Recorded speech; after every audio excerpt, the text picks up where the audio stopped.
wassalamu ala Rasulillah wa ala alihi wa ashabihi wa man wala. Amma ba'd. Ahibbati fillah. Kenapa kita sibuk berpuasa? Kenapa umat Islam tak berhenti-berhentinya melaksanakan sholat 5 waktu? Ditambah lagi sholat-sholat sunnah yang lainnya. Apa sebenarnya yang memotivasi mereka untuk melakukan hal itu? Iman. Kita beriman bahwasanya ada kehidupan setelah ini. Kita beriman ada hari kebangkitan yang Allah Azza wa Jal mengulang-ulanginya, mengingatkan kita di dalam Al-Quranul Karim. Allah berfirman, "Idza zulzilatil ardu zilzalaha wa akhrajatil ardu athqalaha wa qalal insanu ma laha yawma'idhin tuhaddithu akhbaraha bi anna rabbaka awha laha yawma'idhin yasdurun nas ashtatan liyuraw a'malahum." Semuanya akan hancur. Bumi akan bergoncang sekuat-kuat. Semua yang ada di perut bumi akan dikeluarkan. Bumi akan memuntahkan kekayaan yang ada di dalamnya. Kemudian manusia dibangkitkan dari kuburnya. Mereka kebingungan. Digiring ke padang mahsyar. Mereka melihat ada bongkahan-bongkahan emas yang bergeletakan di jalan dia menuju ke mahsyar. Tapi sama sekali dia tidak menyentuhnya. Pada hari itu nampak manusia dengan pekerjaannya, dengan perbuatannya yang berbeda-beda. فَمَنْ يَعْمَلْ مِثْقَالَ ذَرَّةٍ خَيْرًا يَرَهُ وَمَنْ يَعْمَلْ مِثْقَالَ ذَرَّةٍ شَرًّا يَرَهُ. Barang siapa yang berbuat amal kebajikan sebesar darah. Darah itu semut yang kecil. Niscaya dia akan melihat. Dia akan mendapatkan balasan atas apa yang dia kerjakan. Dan sebaliknya, sekecil apapun keburukan yang engkau lakukan, engkau akan mendapatkan balasan. Dunia ini sudah tua dan akan berakhir. Tapi kita nggak tahu kapan akan berakhir dunia ini. Hanya Allah yang tahu. Dan setiap manusia punya akhiran yang berbeda-beda. Ana entah akan berapa lama lagi hidup di dunia ini. Mungkin setahun, mungkin lebih, mungkin kurang. COVID-19 menunjukkan orang-orang yang awalnya diharapkan berumur panjang, tapi terpaksa dia dikeluarkan dari rumahnya.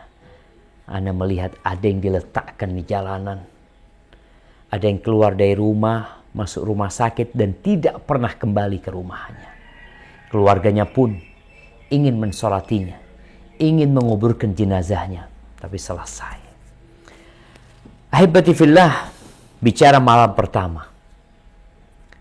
Malam pertama itu ada yang indah.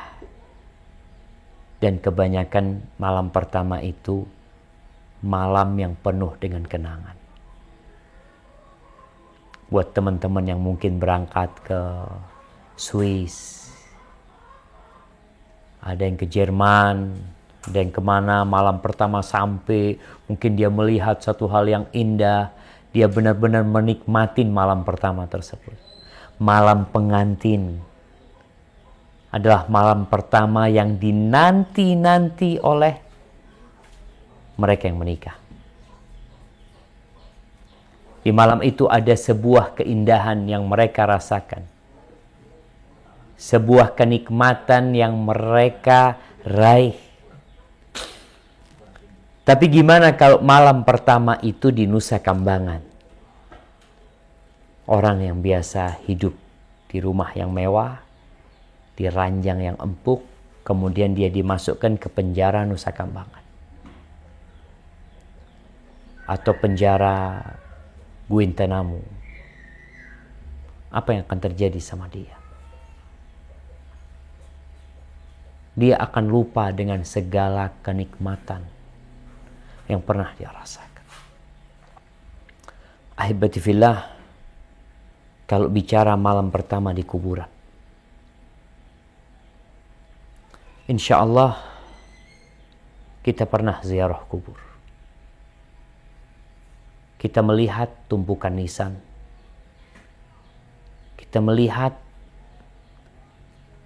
bangkai-bangkai yang tertimbun, yang keluarganya tidak ingin mencium aroma bangkai tersebut.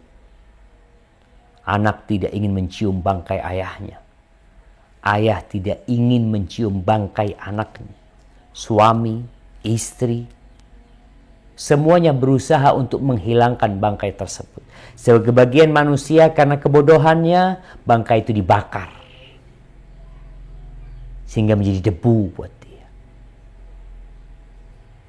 Bapaknya dia bakar. Muslim menguburkannya. Semuanya sunyi senyap kalau kita melewati kuburan.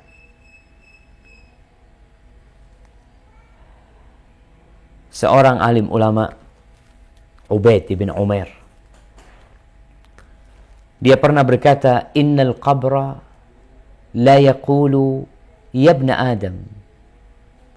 Sesungguhnya kuburan itu benar-benar berkata sebenarnya untuk anak Adam ini. Jadi kalau kita melihat sunyi senyapnya kuburan, seakan-akan dia mengatakan kepada kita, "Wahai anak Adam, engkau ini sekarang lagi berkunjung ke sini, lagi ziarah, lagi mengantarkan jenazah. Pertanyaannya buat engkau yang masih hidup, apa yang kau persiapkan untuk aku?" Baitul Ghurbah, tempat pengasingan. Baitul Wahdah, tempat kesepian. Wa baitul akalah wa baitud dud, tempatnya cacing-cacing tanah. Tempatnya ulat-ulat. Aku tuh tempat itu. Abdullah bin Mubarak rahimahullahu ta'ala, dia meriwayatkan dari Nuaim, dari Abdullah bin Ubaid bin Umar. Qala balagani. Ini Abdullah bin Ubaid bin Umar mengatakan, telah sampai kepadaku sebuah informasi. Annal mayyit yuq'adu fi hufratihi. Orang yang mati itu, awal dia dikuburkan, jangan bicara malam pertama. Ya, ada yang malam hari dikuburkan, ada yang siang hari buat dia, nggak ada mentari di sana, gelap semuanya. Bahwasanya itu yang mati didudukkan, dan dia mendengar langkah-langkah orang yang mengantarkannya pergi.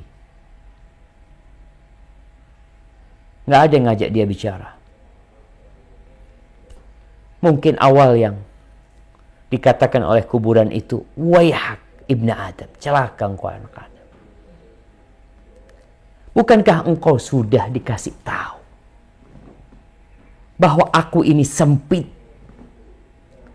aku ini gelap, aku ini tempat yang busuk." Allahu Akbar. Kita kalau mencium bau bangkai, ya. Kenapa kalau ada orang mati, dibunuh umpamanya dalam rumah, atau dia bunuh diri, kemudian nggak tahu keluarganya? Kapan ketahuan? Satu kampung jadi tahu karena aroma busuknya. Kelak tubuh kita akan membusuk. Yang sekarang kita jaga, kita mandi, kita pakai sabun wangi, kita pakai sampo, kemudian ada yang pakai lotion, ada yang wajahnya selalu dibedakin, di make upi. Nanti pada waktu awal malam engkau di sana, awal datang ke sana, selesai semuanya.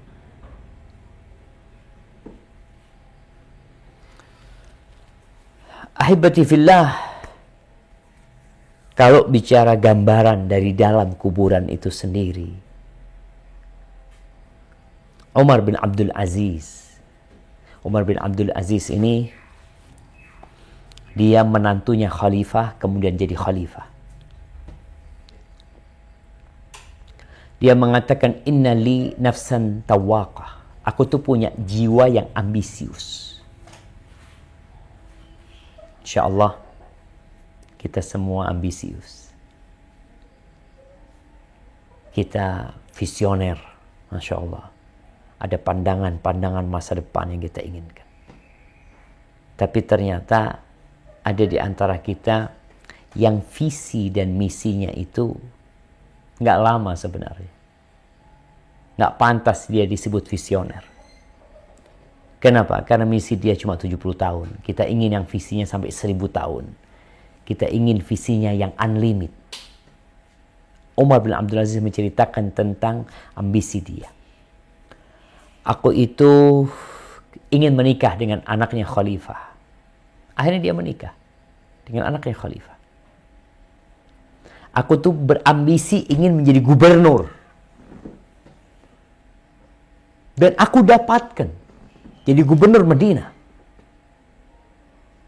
Kemudian namanya ambisi. Aku berambisi untuk jadi khalifah. Dan aku jadi khalifah. Kemudian sekarang ambisiku itu, aku ingin masuk surga. Jadi Umar bin Abdul Aziz, subhanallah, kalau kita melihat bagaimana dia ketika dia menjadi gubernur, ada perbedaan ketika dia menjadi khalifah. Haywah pernah membawakan kain kepada Umar bin Abdul Aziz waktu dia jadi gubernur. Kasih gubernur itu, kain itu harganya 600 dirham kalau nggak salah. Ya sekitar 60 jutaan mungkin. Kata Umar bin Aziz, sebenarnya kain ini ya bagus. Sayangnya dia masih kasar. Subhanallah jemaah. Harga 600 dirham masih kasar sama dia. Seperti apa kain 60 juta, lembutnya seperti apa. Ketika dia menjadi khalifah, didatangkan kain lagi, tapi hidup dia sudah berubah. Sama Haywah ini. Bawa dia tuh kain. Harganya mungkin beberapa dirham. Nggak sampai puluhan dirham. Dipegang sama Umar bin Abdul Aziz. Kain ini sebenarnya bagus, tapi dia terlalu lembut. Yang dulu 600, yang sekarang mungkin 6 dirham. Maka heran Haywah, kenapa engkau seperti itu? Perubahanmu begitu signifikan. Kata dia, iya. Apa yang mau dicari di dunia ini? Semuanya akan berakhir. Sekarang aku berharap masuk surga. Ini Umar bin Abdul Aziz. Ketika dia menjadi khalifah, banyak pesan-pesan indah. Dia berkata kepada teman-teman duduk dia. Dia namanya khalifah, duduknya sama siapa? Sama pejabat-pejabat negara. Sama orang-orang penting. Apa katanya Umar bin Abdul Aziz? Ya fulan. Wahai fulan. Laqad bittu al-laylah. Atafakkaru fil qabri wa sakinik. Aku semalam itu merenungkan kuburan dan orang yang tinggal di kuburan sana. Innaka la ra'aital mayit ba'da 3 fil qabr. Kira-kira kalau engkau melihat mayit setelah 3 hari di kuburan, engkau kayaknya nggak mau dekat sama dia. Padahal engkau punya hubungan dekat sama dia. Engkau akan melihat tempat yang penuh dengan binatang-binatang tanah. Engkau akan melihat mata yang mungkin sudah jatuh. Ada nanah dan darah. Aroma yang begitu busuk. Setelah keindahan selama ini. Setelah bau yang wangi. Setelah pakaian yang indah. Kemudian Umar bin Abdul Aziz pingsan. Kita tuh kalau mau bayangin malam pertama di kuburan, ketika nggak ada yang mendampingin kita, siapa yang mau dampingin kita, jemaah? Rasulullah Shallallahu Alaihi Wasallam hampir setiap sholat beliau mengatakan di tasyahud akhir, Allahumma inni a'udzubika min azabil qabr.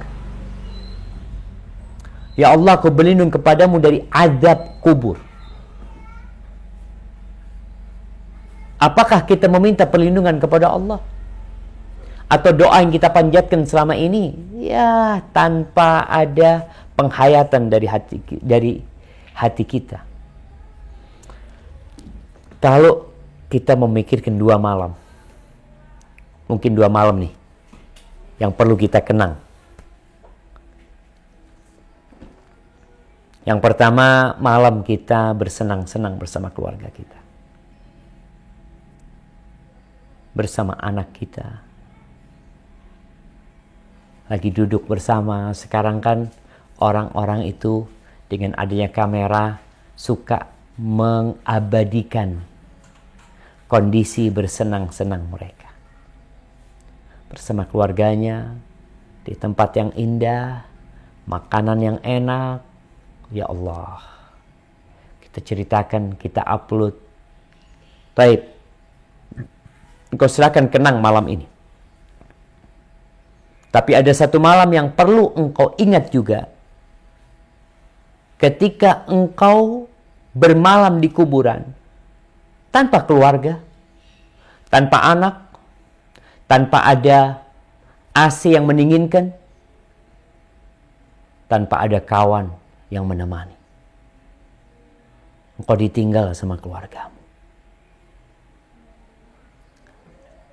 Apa yang terjadi dengan dirimu pada waktu itu? Kullu nafsin dha'iqatul maut. Semua yang bernyawa pasti merasakan kematian. Kalaupun engkau menjadi orang terkaya di dunia, mungkin engkau dapat menjaga kesehatan fisikmu dengan berbagai obat-obatan, dengan berolahraga, dengan mengkonsumsi makanan-makanan yang sehat. Tapi ingat, kullu nafsin dha'iqatul maut. Semua yang kaya raya sedang menanti. Tidak ada yang kekal kecuali Allah Azza wa Jalla.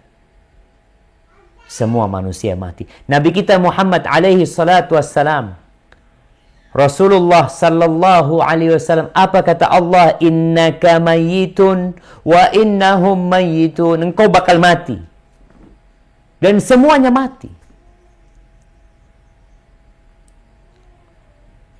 Jadi ahibati fillah, sudah menjadi keputusan Allah Azza wa Jal.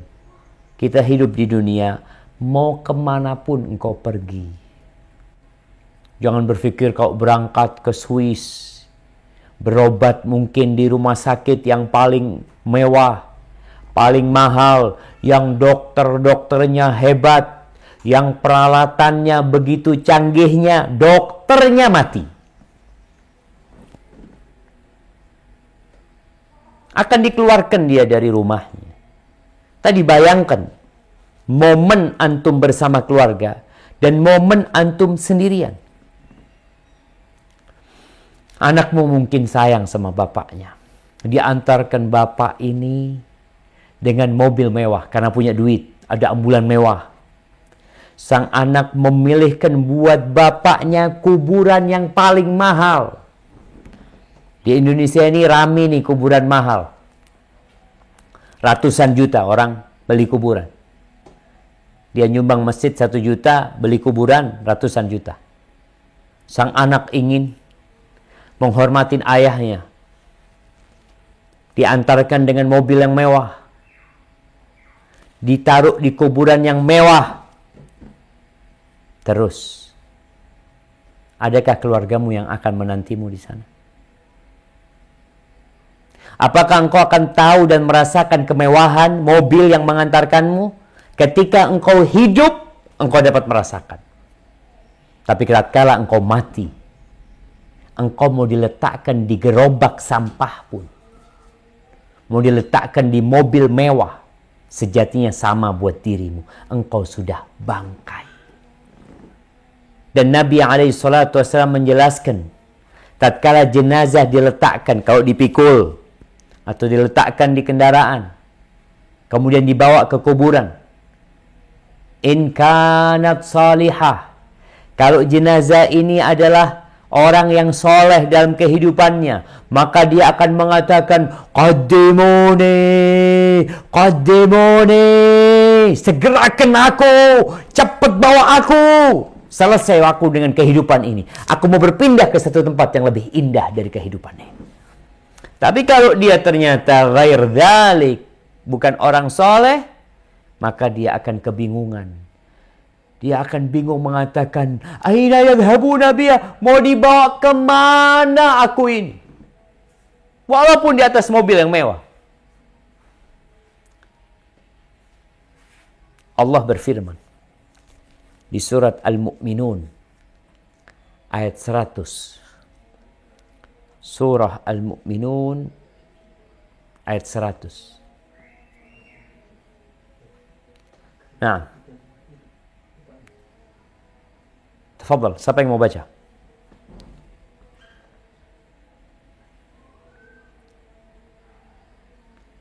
Naam. Yallah jamaah. Ada yang dengerin apa enggak di sana? Pak Ustadz Aal untuk membacakannya, Pak Ustadz Aal. Ya, suaranya lebih keras. Al-Mu'minun ayat 100 dibaca. Nggak ada yang baca.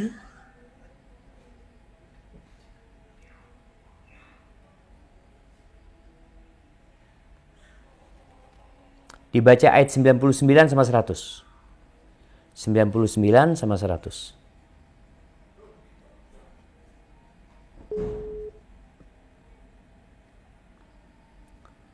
Nah.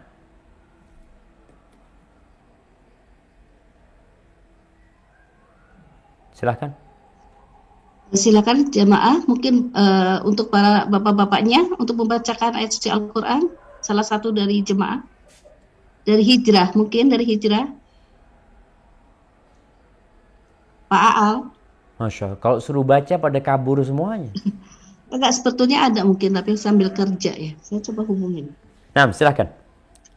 Ya. Ya, Masya Allah. Maaf Ustaz. Tadi lagi tidak di ruangan ya. Nah, tafadhal. Jazakallah khair. Surat. Mohon maaf Ustaz, surat. Oke. A'udzubillahi minasyaitonirrajim. Bismillahirrahmanirrahim. Hatta idza jaa ahaduhumul maut qala rabbi irji'un la'alli a'malu salihan fima taraktu innaha kalimatun wa qailuha wa min waraihim barzakhun ila yaumi yub'ats.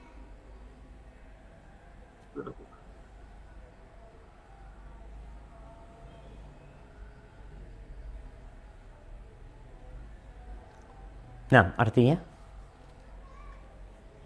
Demikianlah keadaan orang-orang kafir itu, hingga apabila datang kematian kepada seorang dari mereka, dia berkata, ya Tuhanku, kembalikanlah aku ke dunia,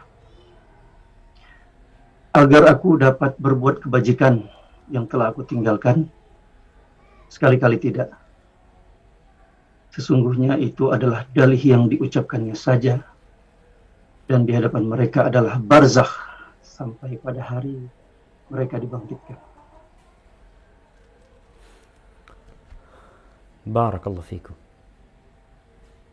Jemaah, ketika itu orang baru mulai introspeksi diri, baru mulai mengingat dia ingin melakukan ini dan itu, dan sekarang Allah kasih sama kita waktu. Dia mengatakan Rabbi irji'un, ya Allah kembalikan ya Allah, sebentar aja, usah lama-lama, ingin beramal soleh. Jadi malam pertama di kuburan, ketika engkau merasakan sebuah hal yang tidak pernah engkau rasakan dalam kehidupan ini. Kalau orang di penjara, mau dipenjara dalam kondisi penjara sendiri, masih nyaman dia di sana dibandingkan dengan kuburan. Masih ada harapan dia keluar. Tapi tatkala engkau diletakkan di dalam kuburan, tatkala anakmu menginjak-injak tanah kuburan, ketika anakmu menangis, istrimu merasa kehilangan, ya berapa lama mereka merasakan itu? Sepekan, 2 pekan, sebulan, 2 bulan, sampai masa iddahnya habis. Mungkin dia sudah dinikahin oleh laki-laki yang lainnya. Harta yang kau kumpulkan dinikmatin oleh anak-anakmu, oleh istrimu, dengan suami baru dia. Kalau engkau seorang wanita, selesai. Suamimu belum engkau dikuburkan, mungkin dia sudah berpikir untuk menikah lagi. Ahibati fillah. Kalau bicara kuburan, ada beberapa kondisi orang ketika berada di dalam kuburan. Yang pertama, ada yang namanya himpitan kuburan. Pelukan kuburan. Kita lihat tempat yang kecil seperti itu. Dari Aisyah radhiyallahu taala anha, beliau mengatakan bahwa Nabi alaihi salatu wasallam bersabda, "Inna lil qabri daghtah. Walau kana ahadun najian minha naja minha Sa'ad bin Mu'adz." Sesungguhnya kuburan itu memiliki himpitan, tekanan. Andai kata ada satu orang yang selamat, dari himpitan tekanan kuburan itu, niscaya yang selamat adalah Sa'ad bin Mu'adz.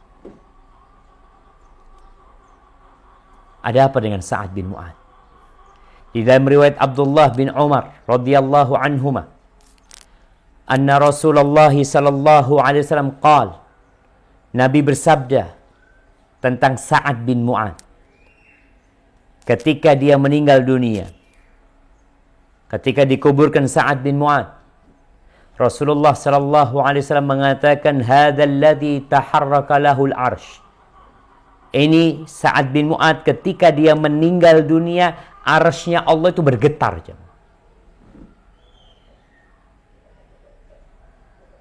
Yang mati ini bukan orang biasa. Sampai arsy-nya Allah bergetar. Wa futihat lahu abwabus sama. Ketika dia meninggal dunia, pintu-pintu langit dibuka,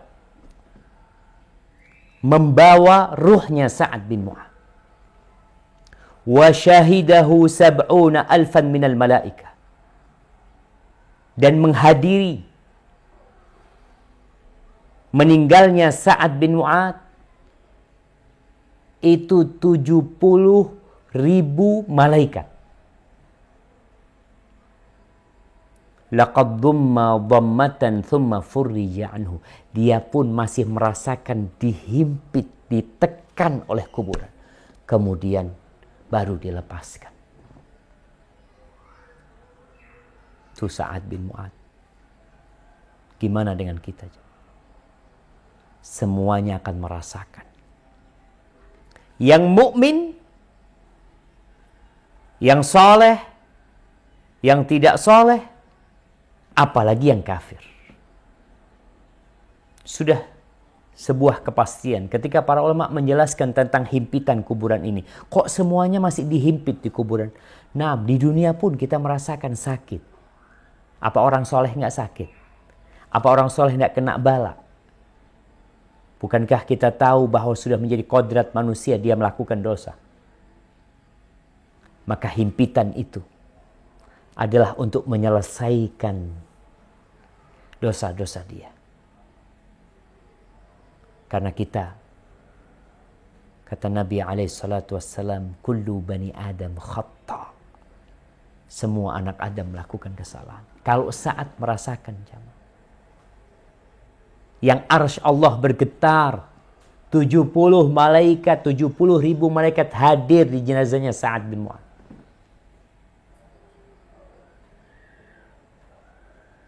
Bagaimana dengan orang seperti kita yang kadangkala sholatnya pun jauh dari kekhusyuan? Insya Allah ada yang padam listriknya jemaah. Ya, kita gelap dikit aja udah bingung. Gimana kalau gelap di kuburan? Baik.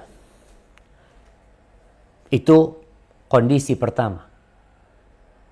Ketika orang masuk di kuburan, diantarkan ke kuburan, masuk dia akan dihimpit. Adapun orang-orang yang kafir, orang-orang yang penuh dengan dosa, maka himpitan itu akan lama. Ada yang berpendapat bahwa himpitan ini himpitan kasih sayang. Karena orang yang meninggal dunia sejatinya dia dari tanah.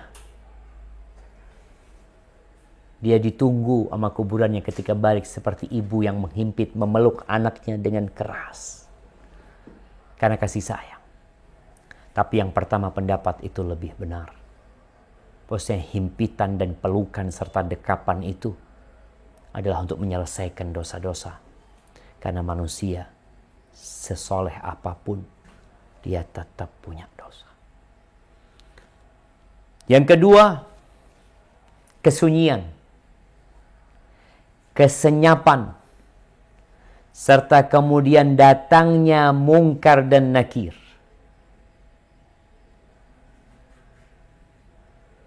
Mendudukkan manusia. Di dalam hadis Al-Bara' bin Azib yang diriwayatkan Imam Ahmad bin Hanbal, ketika Rasul sallallahu alaihi wasallam mengatakan ista'idzu billahi min adzabil qabr. Kalian memintalah perlindungan kepada Allah dari azab kubur. Beliau mengatakan itu 2 atau 3 kali. Lalu beliau menceritakan bagaimana proses keluarnya ruh orang yang beriman dan ruhnya orang kafir. Kemudian setelah itu bagaimana ruh itu dikembalikan kepada jasadnya.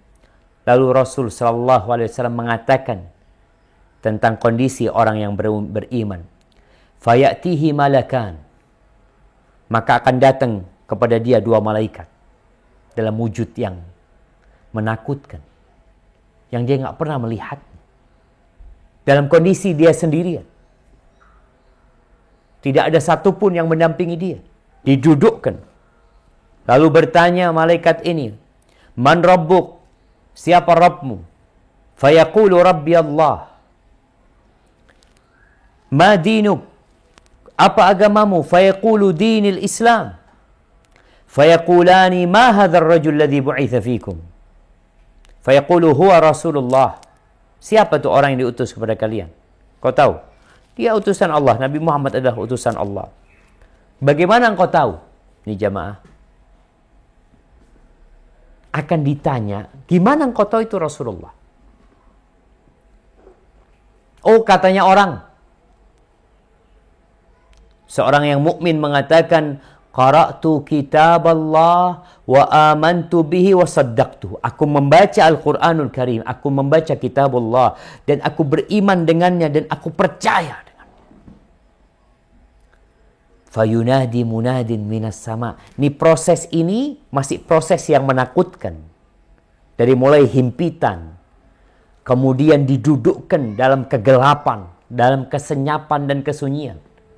Tatkala lulus tes, lulus dari pertanyaan-pertanyaan yang diberikan, maka ada yang menyeru dari langit mengatakan, an sadaqa abdi, hambaku benar. Dia bukan ikut-ikutan. Dia bukan pura-pura beriman, tapi dia benar-benar beriman. Fa'afrishuhu minal jannah. Maka berikan kepadanya permadani dari surga. waftahu lahu baban ilal jannah. Bukakan dari kuburan dia pintu ke surga. Dia berada di kuburannya. Kalau kita melihat kuburan beralaskan tanah, tapi ternyata di alam yang berbeda sana ada hamparan permadani surga. Kalau kita melihat kuburan itu sempit, nggak ada jendelanya, kanan kiri nggak ada, tertutup semua. Kalau orang beriman, subhanallah, Allah bukakan pintu surga.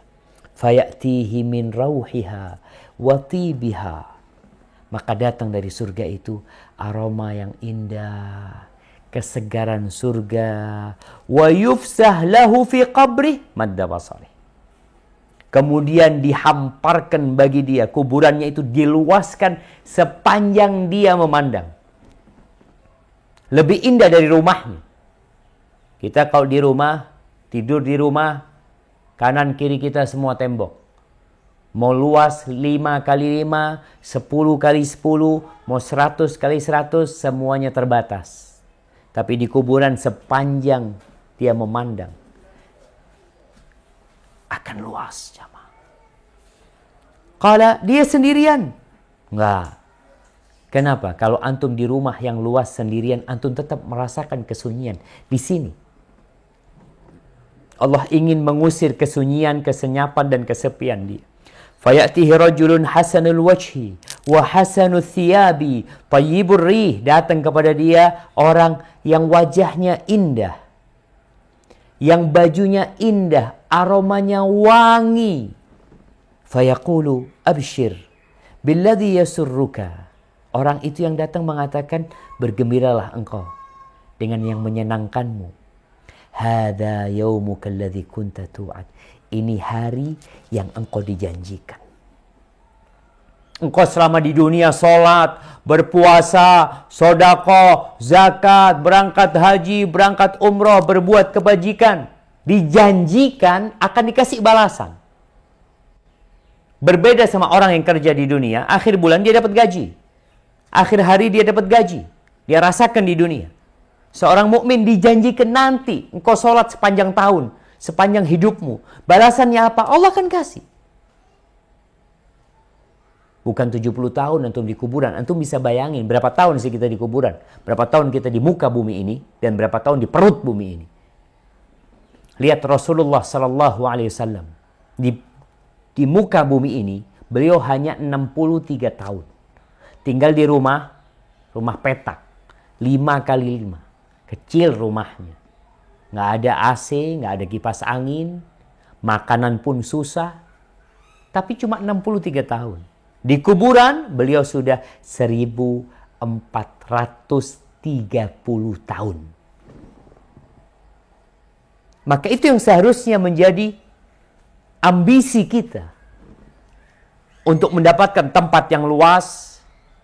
Untuk mendapatkan janji-janji Allah Azza wa Jalla, dikasih tahu ini janji yang telah dijanjikan kepadamu. Fayaqulu man anta? Orang ini yang awalnya sendirian, malaikat Munkar dan Nakir udah pergi, kondisi kuburannya sudah berubah, lalu dia bertanya, man anta? Kamu siapa? Fawajhuka al-wajhul hasan yaji'u bil khair. Wajahmu wajah orang baik yang mendatangkan kebaikan. Fayaqulu lahu ana amaluka salih. Aku amal solehmu. Fayaqul Rabbi. Ketika dia tahu. Sejak di kuburan dia sudah tahu. Bagaimana kelak hidup dia selanjutnya. Di kuburan belum bisa masuk surga. Baru mendapatkan aromanya. Orang tuh kalau melihat tempat yang indah, kepingin masuk. Antum dapat fotonya sesuatu ya, pulau yang indah. Ada ketertarikan. Nih orang dibukakan pintu ke surga. Datang tuh aroma surga, wanginya surga. Dia melihat subhanallah sebuah keindahan di sana. Maka dia mengatakan, ay Rabbi aqimis sa'ah. Rabbi aqimis sa'ah. Ya Allah, bangkitkan kiamat. Bangkitkan kiamat. Hatta arji ila ahli wa mali. Sehingga aku bisa kembali kepada keluargaku dan kepada hartaku. Di riwayat lain disebutkan orang ini mengatakan, Rabbi, biarkan aku kasih tahu kabar gembira kepada keluargaku. Agar mereka tahu aku di sini bahagia, nggak perlu nangis kalian. Aku lebih bahagia daripada kalian di dunia. Lalu dikatakan, uskun. Engkau istirahat dulu di sini. Belum waktunya. Akan datang waktunya nanti. Lalu Nabi menyebutkan tentang orang kafir, orang fajir. Wa ya'tihi malakan. Datang malaikat sama. Dia dihimpit dengan himpitan yang menghancurkan tubuhnya. Kemudian datang malaikat dalam kondisi kesepian dan kegelapan. Malaikat bertanya kepada dia, Man Rabbuk? Siapa Rabbmu? La adri. Dia ketakut. Enggak tahu aku. Aku enggak tahu aku. Qala faqul ma dinuk? Apa agamamu? Agamanya sendiri dia mengatakan, la adri. Engkau tahu orang yang diutus kemana? La adri. Jawabannya enggak tahu. Maka kemudian ada yang menyeru dari langit mengatakan, an kadzaba abdi, memang hambaku ini telah mendustakan. Dia enggak percaya. Fa afrishuhu minan nar. Jadi bukan permadani yang diberikan kepada dia, tapi api neraka. Bawahnya kuburan dia adalah api neraka. Waftahu lahu baban ilan nar. Bukakan pintu ke neraka. Fayatihi min harriha wa sumumiha. Maka datang kepada dia aroma busuknya api neraka, panasnya neraka. Datang kepada dia, wa yudayyaqu alaihi qabruh, dan kuburannya disempitkan buat dia, hatta takhtalifa adla'uhu, sampai tulang-tulangnya itu enggak beraturan. Antum tahu kalau seperti tisu yang diremet-remet, seperti itu dia disempitkan kuburannya. Walaupun dari kasat mata kita, oh kuburannya mewah, luasnya sekian, ada kolam renangnya, ada ininya, nggak ada. Di dalam sana dia sudah nggak dapat manfaat dari harta, dari apa yang di muka bumi ini, kecuali dari amal soleh dia. Ketika nggak ada, lalu dalam kesendiriannya dia, wa ya'tihi rajulun qabihu thiyab, datang kepada dia orang yang dengan pakaian yang jelek, aromanya busuk. Kita tuh kalau duduk di samping orang yang nggak mandi 2 pekan, terus dia memang punya aroma tubuh yang buruk, pakaiannya juga bau, kita akan menyingkir, kita akan cari tempat lain, kita akan tutup hidung kita. Tapi ini datang tuh, tempatnya udah sempit, mau bareng dia lagi. Kita tuh kalau tempat sempit gak ingin orang lain duduk di situ.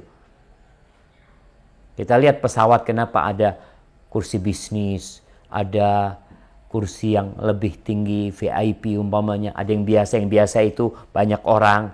Kalau udah sempit terus banyak orang, itu jadi gak nyaman. Ini nih, kuburan udah disempitin, sampai tulang-tulang dia itu beradu, bercampur aduk, datang orang, aromanya busuk, wajahnya buruk, pakaiannya juga jelek. Lalu dia mengatakan, absyir billadhi yasu'u. Engkau, nih, ada kabar buat engkau dengan keburukan yang telah dijanjikan kepadamu. Lalu dia tanya, kau siapa engkau? Qala ana amaluka. Wajahmu wajah yang jelek, baumu juga gak enak, kelihatan engkau ini jahat. Kata dia, ana amalukal khabith. Aku amal burukmu. Yang kita kerjakan akan kita dapatkan. Fayaqul Rabbi la tuqimis sa'a. Lalu dia mengatakan, ya Rabb, jangan dibangkitkan kiamat. Karena dia sekarang baru merasakan azab kubur aja. Gimana kalau dimasukkan ke dalam api neraka yang panasnya ya sekitar 70 kali api dunia. seperti itu. 69 kali api dunia. Ahibati fillah, itulah yang menanti kita di kuburan. Rasulullah SAW menjelaskan tentang berbagai macam azab yang menanti sesuai dengan amalannya. Nabi pernah dapat nasihat dari Jibril alaihissalam. Jibril mengatakan kepada Rasul SAW, "Ya Muhammad, aish ma syi'ta, fa innaka mayyitun." Wahai Muhammad, hiduplah engkau semaumu. Engkau pasti mati. Berapa tahun engkau mau hidup, seperti apa engkau mau hidup, engkau pasti akan mati. Mau dengan gaya apapun, engkau pasti mati. Wa'mal ma syi'ta fa innaka majziyun bi. Beramallah semaumu. Jadi kalau bicara orang, udah gak usah ngurusin anak. Silahkan antum mau beramal, silahkan. Allah gak butuh sama amalan kita. Allah mengatakan faman syaa falyu'min wa man syaa falyakfur. Yang mau beriman silahkan, monggo. Yang mau kafir silahkan. I'malu ma syi'tum. Kalian silahkan beramal semau kalian. Tapi ingat, akan dibalas kalian.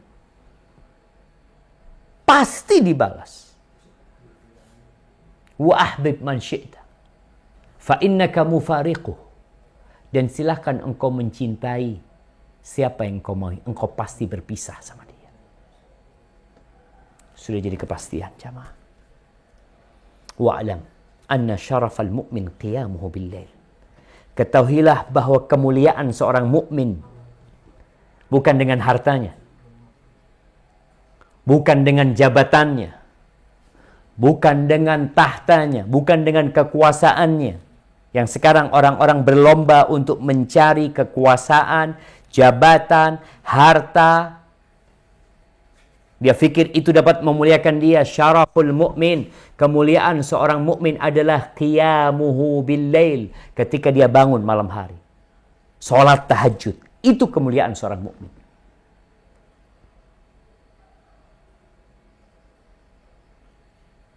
Wa izzatahu istighna'uhu 'anil nas. Dan kehormatan dirinya ketika dia enggak butuh sama orang. Enggak, ana sama Allah Subhanahu wa taala. Maka hati-hati dengan apa yang kita amalkan. Kita akan segera meninggalkan dunia. Yang terakhir jamaah, masih banyak pembahasan tentang malam pertama di kuburan. Ini ada malam pertama di kuburan yang Nabi ceritakan. Ketika perang Khaybar, di situ para sahabat mendapatkan harta rampasan perang, tapi bukan emas dan perak, tapi barang-barang, ya, makanan, pakaian. Kemudian kita tuh berangkat ke sebuah lembah, tahu-tahu ada budak Nabi alaihi salatu wassalam yang namanya Rifa'ah ibn Zaid. Ketika Nabi turun di situ, budak Nabi itu lagi mindain barang-barang dari onta Rasul sallallahu alaihi wasallam. Tahu-tahu ada panah yang nyasar ke dia. Mati dia. Ada musuh yang memanah, dia mati. Apa kata orang-orang? Hani'an lahu syahada. Ya Allah, enaknya mati syahid dia tuh. Mereka mati senang jemaah. Ya Allah, betapa bahagianya dia mati syahid. Ya Rasulullah, lalu apa kata Rasul SAW? Kalla, enggak. Kalian pikir dia sedang bersenang-senang nih? Nabi SAW, kalla, tidak seperti itu. Walladhi nafsu Muhammadin biyadih. Demi yang jiwa Muhammad berada di tangannya. Demi Allah Azza wa Jal. Inna syamlata la taltahibu alaihi nar. Sesungguhnya ada kain yang dia ambil dalam harta rampasan perang yang bukan bagian dia. Dia ambil, itu sekarang sedang membakar diri dia. Orang ketika itu ketakutan jamaah. Ini ngambil kain aja. Yang diharapkan dia mati syahid. Ternyata pakaian itu menjadi pembungkus dia di alam kubur sana. Membakar dirinya. Orang pada ketakutan. Ada yang bawa tali sandal. Tali sandal ada yang satu, ada yang dua. Lalu Rasul SAW mengatakan, asabtu yawma Khaybar Dia mengatakan, ya Rasulullah, ini aku dapat pada waktu Khaybar itu, ya ini belum dibagi, aku lihat, aku ambil Nabi SAW. Lalu Nabi SAW mengatakan, syirakun min nar, au syirakani min nar, tuh 2 tali sandal dari api, atau 1 tali sandal dari api. Itu yang menanti di kuburan. Maka hati-hati dengan apa yang kita makan, dengan apa yang kita ambil, dengan apa yang kita dapatkan. Semuanya bakal mendapatkan balasan, jemaah. Namun banyakkan manusia memang sibuk cari dunia, mabuk dunia, seakan-akan kematian itu tidak akan datang kepadanya. COVID-19 sekarang memberikan kepada kita pelajaran. Kita tinggal di rumah, kita bosan, kita boring, kita ingin keluar. Nanti engkau akan berada di satu tempat yang tidak akan pernah keluar selama-lamanya. Sampai kiamat terjadi. Ketika sekarang masih ada harapan, oh insya Allah Juni selesai, insya Allah akhir tahun selesai, insya Allah bisa balik seperti asalnya. Tapi engkau akan berada di kuburan nanti semuanya. Di tempat yang sempit, yang kecil seperti itu, selama-lamanya nggak ada harapan untuk keluar kembali. Tinggal bagaimana kau mempersiapkan tempat yang sempit itu. Hadza wallahu a'lam bishawab. Itu yang bisa saya sampaikan kesempatan kali ini. Mungkin kita masuk ke sesi tanya jawab. Nah, silahkan kalau ada yang ingin bertanya. Ya, baik Pak Ustaz. Allahumma inna na'udzubika min adzabil qabr wa min adzabi jahannam wa min fitnatil mahya wal mamat wa min syarri fitnatil masihid dajjal. Naam, tafadhali. Mohon maaf tadi saya bicara kepotong. Sudah ada yang daftar, silakan Ibu Riana untuk menyampaikan pertanyaannya. Hanya diberi kesempatan 1 pertanyaan. Silakan. Terima kasih Mbak Evi, terima kasih Pak Ustadz. Pertanyaan saya mengenai alam kubur ini, apa ada doa khusus agar kita terhindar dari siksa alam kubur dan siksa api neraka, Pak Ustadz? Terima kasih. Assalamualaikum. Waalaikumsalam warahmatullahi wabarakatuh. Iya jemaah, kalau bicara apa sih amalan atau doa agar kita terhindar dari azab kubur? Yang pertama adalah keimanan kita dengan adanya azab kubur itu sendiri. Karena keimanan ini yang akan mendorong kita untuk takut. Kemudian kita berdoa. Kalau bicara doa apa agar kita terhindar dari azab kubur? Rasulullah SAW mengajarkan sebuah doa yang dibaca sebelum salam. Karena memang setelah tasyahud akhir itu ada waktu yang mustajab. Beliau biasa membaca di situ mengatakan, Allahumma inni a'udzubika min adzabil qabr wa min adzabi jahannam wa min fitnatil mahya wal mamat wa min syarri fitnatil masih dajjal. Ya Allah, aku berlindung kepadamu dari azab kubur, dari azab jahannam, dari fitnah kehidupan dan kematian, dan dari fitnah al-masih dajjal. Kemudian doa yang dibaca Nabi SAW setiap pagi dan petang. Amsayna wa amsal mulku lillah, walhamdulillah, la ilaha illallah, wahdahu la syarika lah, lahul mulku wa lahul hamdu wa huwa ala kulli syai'in qadir. Allahumma inni as'aluka khaira ma fi hadhihi al-lailah wa khaira ma ba'daha wa a'udzu bika min syarri ma fi hadhihi al-lailah wa syarri ma ba'daha. Rabbi a'udzu bika minal kasali wa su'il kibar. Nih di akhir doa Nabi mengatakan, ya Allah, aku berlindung kepadamu, ya Rabbi, aku berlindung kepadamu dari malas dan dari umur tua. Rabbi a'udzu bika min adzabin finnar wa adzabil qabr. Ya Allah, aku berlindung kepadamu dari azab di neraka dan azab di kuburan. Itu doa yang dibaca Nabi SAW. Maka hendaklah kita berusaha untuk membacanya dengan penghayatan. Bukan sekedar wirid, kita baca itu, tapi kita tidak menghayati doa tersebut. Kenapa? Karena kata Rasul SAW, la yastajibullah. Allah tidak mengabulkan doa dari hati yang lalai. Kemudian jamaah, buat kita nih, yang punya orang tua sudah meninggal dunia, mereka yang sudah berada di alam kubur, apa yang harus kita lakukan? Mohonkan ampun buat mereka. Rasulullah SAW ketika mengubur sahabat, Beliau berdiri di atas kuburan mengatakan kepada para sahabatnya, "Istaghfiru li akhikum." Mintakan ampun buat saudara kalian. Wasalullah lahu tathbit, dan mintakan kepada Allah agar diteguhkan karena dia sedang ditanya. Itu proses ditanyanya oleh malaikat Munkar dan Nakir. Maka itu yang bisa kita amalkan, dan banyak amal-amal soleh lainnya jamaah, seperti membaca surat Tabarak ya, surat Al-Mulk dibaca tiap malam 30 ayat yang dalam hadis disebutkan bahwasanya akan menyelamatkan orang yang membacanya dari azab kubur. Hada wallahu a'lam bissawab. Terima kasih banyak Pak Ustaz. Berikutnya silakan Ibu Irma Ahmad. Terima kasih Ibu Evi. Assalamualaikum warahmatullahi wabarakatuh Ustaz. Waalaikumsalam warahmatullahi wabarakatuh. Saya Irma Ahmad dari Jerman Ustaz. Mau bertanya Ustaz. Ya, ini terkait mungkin tidak langsung ke alam kuburnya, tetapi kaitannya dengan dosa Ustaz. Jadi dari cerita tadi sahabat Nabi yang mengambil kain, padahal sebenarnya sebelumnya dia sudah berjihad atau memiliki dosa yang banyak, tapi hanya kesalahan yang mencuri kain itu dan menjadi penyebab dia juga disiksa. Nah, bagaimana caranya Ustadz dengan misalnya seseorang yang punya dosa banyak, tapi dia juga punya dosa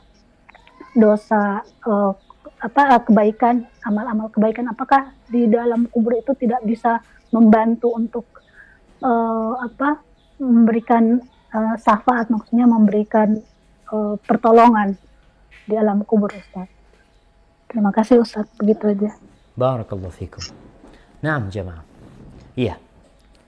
Kalau kita bicara orang yang punya amal soleh dan dia punya dosa, bukankah nanti akan ada penimbangan? Iya. Akan ada penimbangan nantinya. Di mana? Nanti di padang mahsyar. Di situ akan ada hitung-hitungan. Perhitungan di sana yang akan menunjukkan apakah dia lebih banyak amal solehnya atau amal keburukannya. Allah mengatakan, فَأَمَّا مَنْ ثَقُلَتْ مَوَازِينُهُ فَهُوَ فِي عِيشَةٍ رَاضِيَةٍ. Tuh, yang lebih berat amal solehnya, maka dia akan berada dalam kehidupan yang mulia. Kehidupan yang nikmat, yang penuh dengan kenyamanan di sana. Itu nanti akan ada penimbangan tersebut. Kalau pertanyaannya, ada dosa-dosa yang Allah akan azab. Kita di dunia jemaah, kita punya amal soleh. Kita sholat, kita berpuasa. Tapi kita sakit. Kita kena musibah. Kita bangkrut. Apa kata Nabi SAW? Ketika Allah Azza wa Jal mengatakan, Laisa bi amanikum, wala amani ahlil kitab. Man ya'mal su'an yujzabi. Bukan termasuk angan-angan kalian atau ahlul kitab. Urusan amal, balasan, pahala. Enggak, ingat. Man ya'mal su'an yujzabi. Barang siapa berbuat kejelekan, pasti dibalas. Pasti pembalasan itu ada. Makanya ketika ayat itu turun, Abu Bakar Siddiq merasa berat. Dia mengatakan, ya Rasulullah, kalau setiap dosa yang kita lakukan kita dibalas, kita akan binasa. Karena kita semua punya dosa. Lalu Rasul SAW menyebutkan balasannya. Apa balasannya? Awatamradun, bukankah kalian merasakan sakit? Ya, kecapean, kemudian kena duri. Semua itu jadi balasan buat dosa yang dilakukan.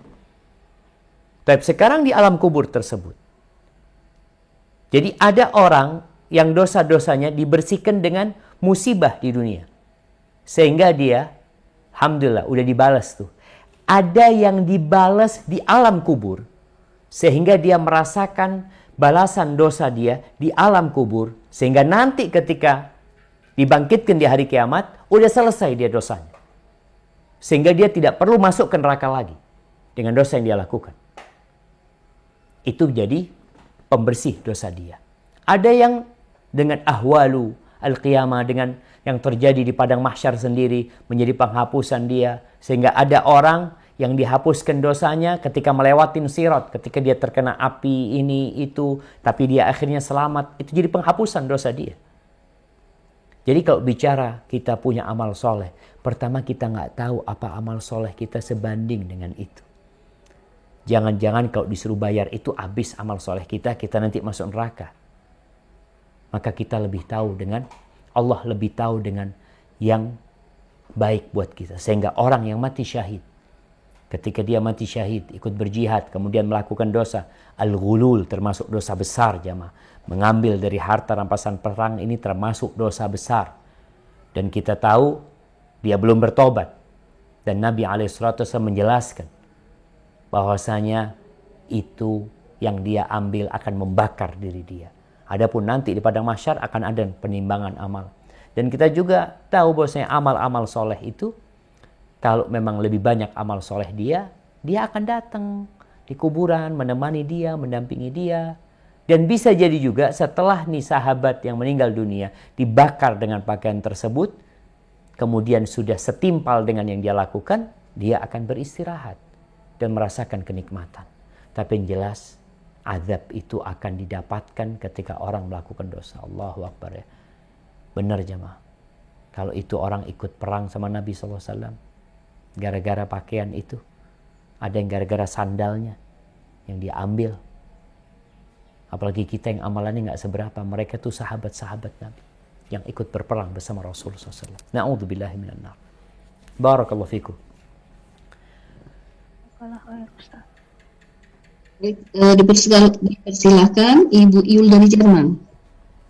Assalamualaikum Ustaz, saya Iul Siti Julaiha dari Jerman. Waalaikumsalam warahmatullahi wabarakatuh. Bismillah. Nah, Bismillah, saya menanyakan mengenai untuk pengajaran anak-anak kecil di TPA mengenai alam kubur dan akhirat itu seperti neraka, kesannya tuh sangat menakutkan mungkin bagi anak-anak. Bagaimana Ustadz untuk mengajarkan anak-anak ini pada usia berapa dan bagaimana forestnya step by stepnya untuk mengajarkan anak-anak mengenai keadaan di alam kubur ini. Terima kasih Ustadz. Nah, barakallahu fikum. Subhanallah jamaah. Berkaitan dengan mengajarkan kepada anak-anak ini.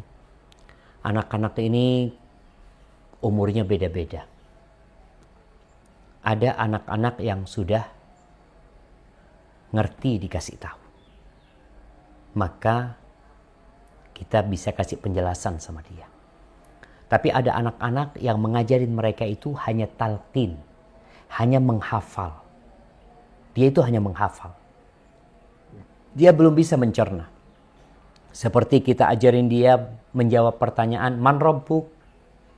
Allah. Man Nabiyuk? Muhammad. Ma Dinuk? Islam. Ini anak bisa menghafal, tapi dia belum bisa mencerna.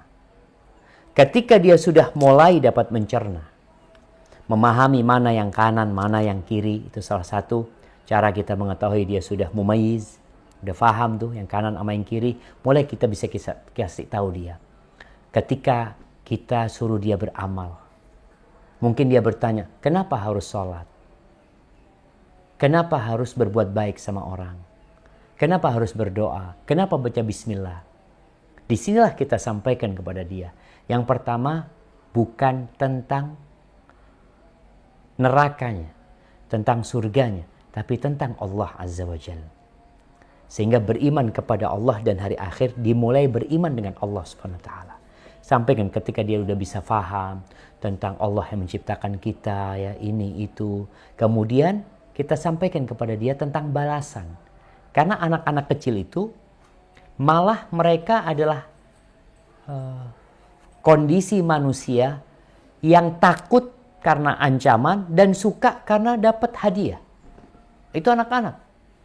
Orang tua ketika ngasih tahu sama anaknya, nak, kau kerjakan tugasmu, nanti abah belikan sepeda. Gembira dia. Ketika diancam dia, kalau engkau nggak selesai, abang nggak kasih hadiah. Uang saku 1 pekan nggak dikasih. Dia bisa memahami hal itu. Maka sekarang ketika berbicara tentang surga Allah Azza wa Jalla, sampaikan buat siapa surga ini? Ada apa di surga ini? Anda punya anak, subhanallah, dia umur 5 tahun ya. Apa sih senangnya anak-anak itu? Main mobil-mobilan ya. Dia cerita, Abah, kalau Yusuf masuk surga, Yusuf kepingin mobil yang banyak sekali. Iya, seperti itu kenikmatan yang dia inginkan. Dan kita sampaikan, apa yang engkau inginkan, engkau akan dapatkan. Asalkan engkau melakukan ketaatan. Adab Allah kita sebutkan, menakutkan, iya menakutkan memang. Kita sampaikan kepada dia tentang orang yang berdusta umpamanya. Seperti ini, seperti itu. Namun orang tua jangan hanya menakut-nakutin anaknya dengan neraka, tapi tidak menumbuhkan keimanan dia, sehingga dia lebih mengharap kepada Allah, selain dia juga takut dengan azab Allah Subhanahu wa taala. Mungkin seperti itu. Hadza wallahu a'lam bis-shawab.